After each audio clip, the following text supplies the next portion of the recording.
Okay, so I thought it was worth starting here, where it all started for me. So when I was young, my favorite thing that I was totally obsessed with when I was little was gaming. I loved being on the Game Boy. You can see me in the middle with the Neo sunglasses, my brother and my best friend. And when Alina asked me to come and speak to you all today, she said I needed to inspire you. And I said, well, I don't think I'm the most inspiring people. I think you are all much more inspiring. I've been coming to the Teens and AI demo days ever since they first started. I think I was one of the first ever judges. And so I'm always really inspired by everything I see, and I'll be there on Sunday to watch everybody. So really, all I want to do today is get to know you a little bit better and understand what I can do to help you really along your journey. So as I said, let's start where it all started for me. So growing up as a young girl, I loved gaming, but I was not in a techie world. My parents were in fashion. I didn't know any engineers. I didn't know any computer science people. And to me, science and computers looked like this, which was a very boring male merge. Don't know if any of you have ever heard of that, but this is what we studied in GCSE IT. Nothing exciting, nothing fun. It was how could you send emails as a dentist receptionist. And that was how I learned what computers were about. And I thought, God, this is so boring. And I decided that I wasn't going to go into computing. And I often look back and I think if I'd met, the Teens and AI people or Alina, or I'd been able to understand like what was going on, and the opportunities that technology had, potentially I might have gone on to study science, but instead I was sitting bored out of my brain in a GCSE science class learning how to run a reception desk. But luckily for me, the world was changing really quickly. And just to tell you how old I am, I was at university when Facebook launched. It was called the Facebook at the time. And it opened up a whole new world. And over the course of my university, I chose all these different modules that helped me kind of really understand a new relationship with computers, where I could see the potential. And this included me trying to learn how to code. But the challenge that I had was my dyslexia meant that I really, really struggled with learning languages, whether that was French, English, or C++, Python. And actually, I really struggled with coding. But I had this amazing moment when somebody showed me things like Squarespace and other tools, low code, no code tools, where I realized that actually I didn't have to be an engineer. I didn't have to be a coder in order to get ahead. And so I thought it was worth me telling you how that from that young girl who couldn't code, now I am considered in many circles in tech. People often have lists of women in tech, people in tech, top women in tech, top people in tech. And I'm always quite surprised that I'm in them because I still can't code and I'm still not an engineer. But I think the whole point and what I want to tell you today is how important it is that you can be in technology. And in fact, everybody is in technology because technology is everywhere now. And there's no one route to get there. So when I left university, I went on a hunt to set up my own business. I was really excited at the thought that I could, you can see here, crush it, hashtag crush it, and be a startup founder myself. And I actually met a man called Charlie Muirhead, who the Teens and AI, he's a big fan of Teens and AI as well. And he was running a video distribution company. So what that means is before it was really easy to get videos onto the web and all across the internet, companies like ours had to help you do that. And so I started an internship with him. And I think it's important for me to pause on the internship and tell everybody how important internships are. There really is nothing that's helped me more in my life than when I was younger, being able to go and spend time in other companies. And I've taken a lot of Teens and AI interns, and I'm really happy to consider taking more. So any of you on the call, please do get in touch. I spent all this time on my internship trying to figure out, like, how could I make what I was doing better? And I was actually promoted to managing a team, and we realized that all the boring parts of our job could actually be automated. And the mechanical aspects could actually get much quicker and easier if we use tools and technology in order to do that.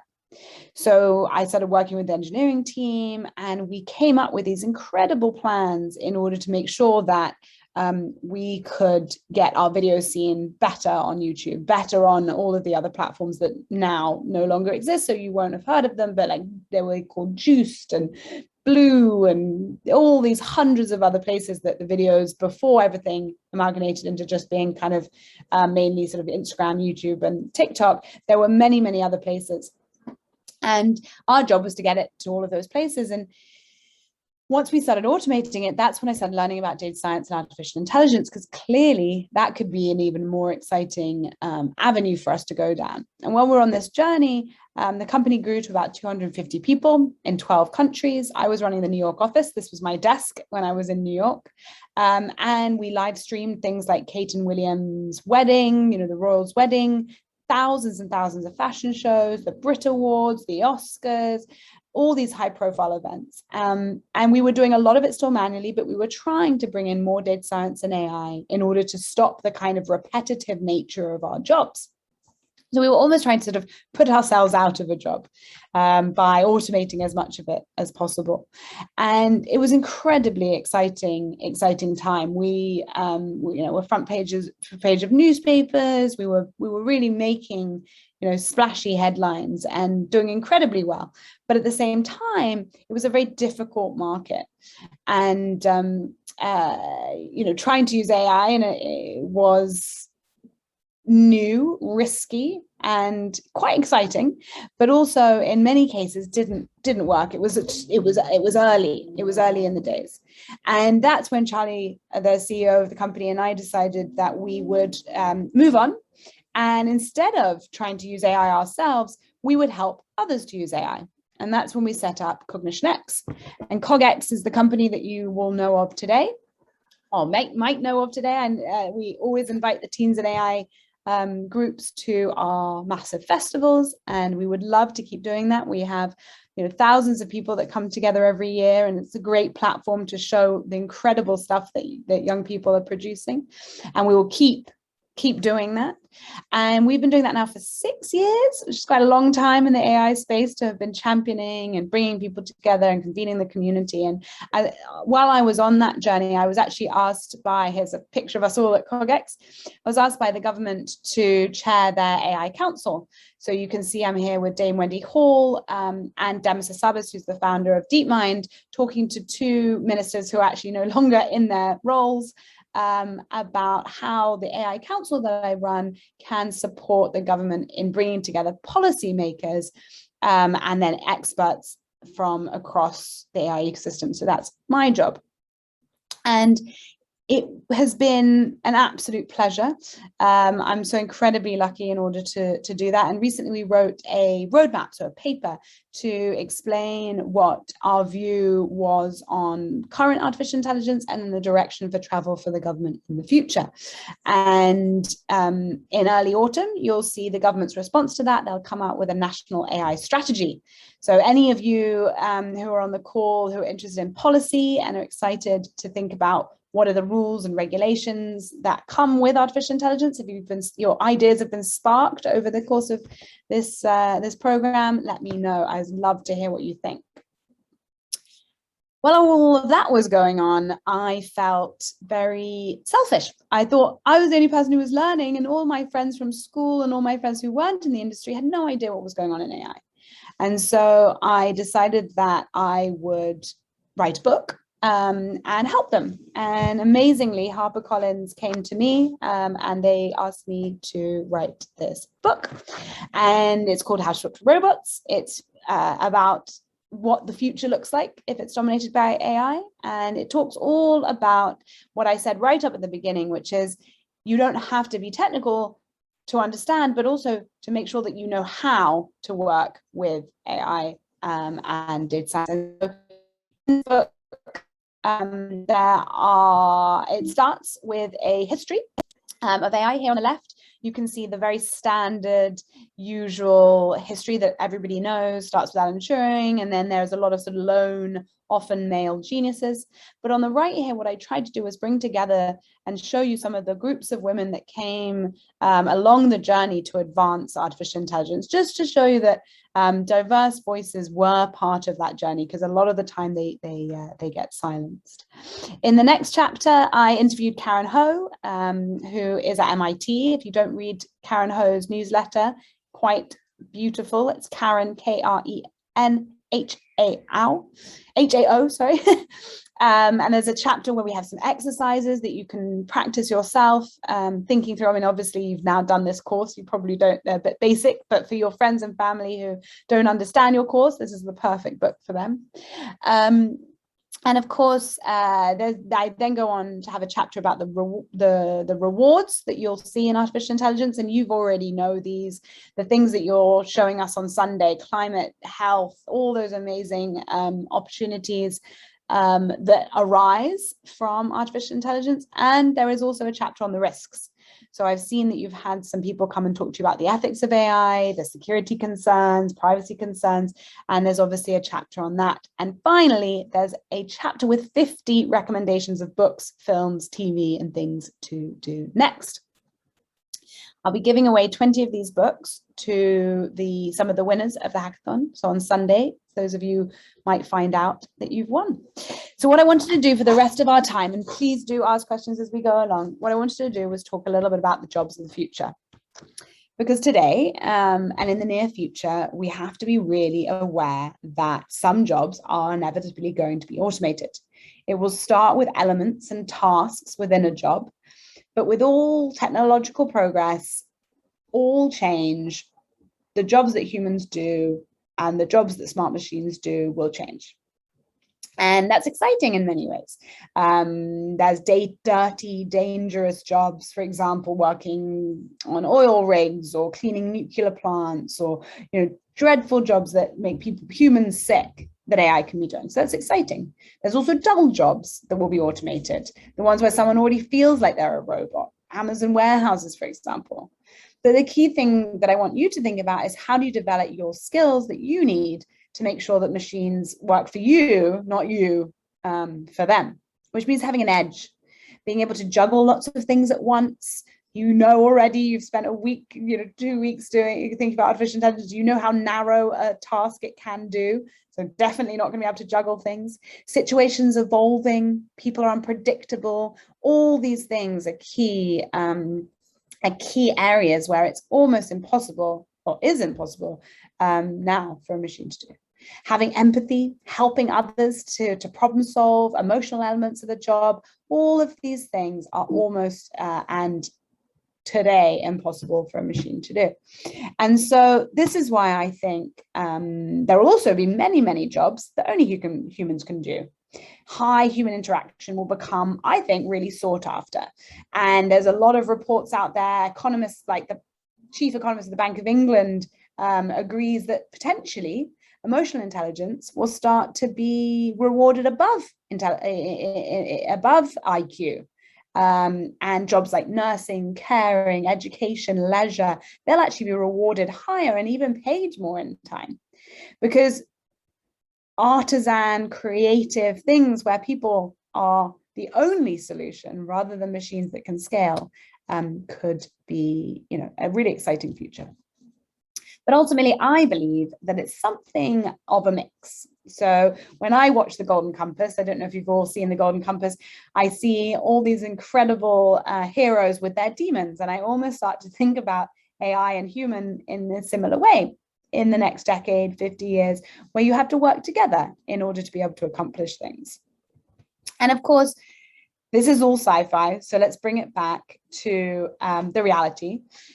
If you want to be someone who, throughout the course of this time with Teens and AI, or before, or you've just had a revelation, who actually wants to be building artificial intelligence, there are many, many, many jobs. I'm quite excited to think that maybe some of your mentors have been describing some of these jobs to you, but you could be the data team, or the core AI algorithm team, or as a researcher coming up with new ways to approach AI. You could be in the core platform team, making sure everything works before you then hand it to the AI application team. before it then goes into production. And as you can see, it goes round and round. There are so many phases and roles to explore. And without a doubt, you will have started to see during the process of hacking which of these jobs feel most exciting to you. My favorite kinds of jobs are these ones. So these are the ones where you don't need technical skills, but you've got to be part of the process, whether that's legal skills, negotiation, commercial skills, marketing, sales, PR, operational. These, as you see, are the missing link, and often less less spoken about in engineering teams or in tech startups. And I think it's really important to remind you that these are the kind of things that you might end up doing. So for example, if you love English, let's say, and you've got a ton of knowledge about different characters, narratives, telling a story, you'd be the perfect person to write the script for a chatbot, or build characters for AI games, or train AI that's going to be able to create narratives and start making, helping kids at school, for example. So I think that's just one example. I want you to think about, like, how can you get involved in building AI systems from other jobs rather than just technical jobs. Also, there are less than known, but getting much more popular roles that AI companies are starting to think about how they embed them in their team. So just like this kind of group of superheroes where everyone's always got a different skill. You've got social scientists, philosophers, ethicists, economists, historians, artists, poets, creatives, people just genuinely with lived experiences. All of these things are really needed when it comes to artificial intelligence, because many times the engineers and the mathematicians don't have, these AI researchers who've learned all the other skills, they don't have the lived experiences. And so we need all these different people in the room working on the problems together, because you can create some real magic that way. And it's almost untangible. It's also a really good way to increase diversity and reduce the bias that I'm sure you've learned this week creeps into absolutely everything. And it's a great way to have people, as long as they're empowered, put their hand up and say, I don't think that's right. I actually think that needs to change. So these are the jobs of today. I think all of these are things that you can start thinking about. But what about the jobs of the future? What about things that we can't even think about yet? What about a virtual reality travel agent?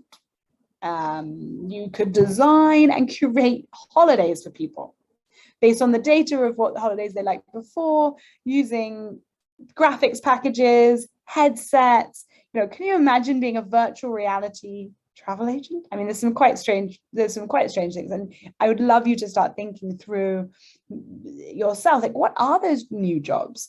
Could you be a memory minder? What about somebody who collates and curates all the data on somebody and helps them make decisions about their lives? I was thinking I would love a memory minder who helped me remember the data of when I eat food and then how I feel afterwards, so I can find out what I'm allergic to. I was thinking that would be quite a cool job. Or what about a digital diplomat? You could navigate the different ways that data is used in different countries. You could negotiate rights, negotiate regulation. I mean, there's some kind of cool things out there. What excites me probably the most, though, is climate custodians. I think we're going to need, and already do have, many, many, many people employed, but we're going to need many, many more employed in helping to fight the climate crisis, whether that's keeping down carbon emissions, cleaning up air pollution. We're going to need as many brains as possible in this space. And I'm quite excited about hydroponics and vertical farming and how we can get AI into that. So maybe that will be my next job. You also might want to hang out at home with your robot and your kids. And as long as you feel fulfilled, I think that is a great idea. But I want to leave you with one last story, because all of these things, all of the different jobs that are out there for you, all the different ideas, what's the most important thing that I think is to anticipate what's coming around the corner. And so the story I want to leave you with is of my friend, not my friend, I don't know her, I'm obsessed with her, Dorothy Vaughan. She's my hero, I would like to say. I don't know if you've seen the movie Hidden Figures, but it's a really good movie for you to check out. And what's so exciting about Dorothy is that she was working in NASA, and she was what they call a computer. It was meant that she worked out very hard maths problems, but with a pen and paper. So not with a machine, but pen and paper. And her and her team, many, many women would sit and work out math problems with a pen and paper. And one day she saw the IBM computer. She was like, what the hell is this? It came rolling in round the corner, and she knew that this might mean that her and her team would be automated. So she felt threatened, rightly, by the new machine. But instead of her running away, petrified, concerned, she actually embraced them. And with confidence and like this foresight to predict what was coming next, she actually taught herself Fortran, which is the language that these new IBM computers worked on, and she had the skills to stay ahead.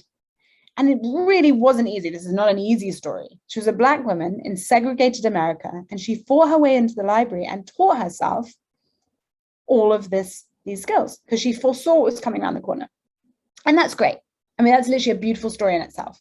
But the bit I want you to remember the most is that she didn't stop there. She then went and trained all the other human computers in her department, all the other women, and she made sure that they also weren't put out of a job. So rather than being made redundant, they evolved their jobs. And so what I want you to think about is how can you learn at school now what's coming right, the skills you're going to need for what's coming around the corner. So it's not about stuffing yourself with knowledge and stats and facts. Obviously, you're going to need some of those, but it's much more about training your mind to think, what's coming around the corner? What's coming next? What am I going to need to learn in order to stay ahead? And I think the fact that you're all here already, if you're a teens and AI person already and you're on this course in the middle of your summer holidays, you're already a Dorothy Vaughan. But I just want you to keep that spirit, that Dorothy Vaughan spirit within yourself forever. So that's some advice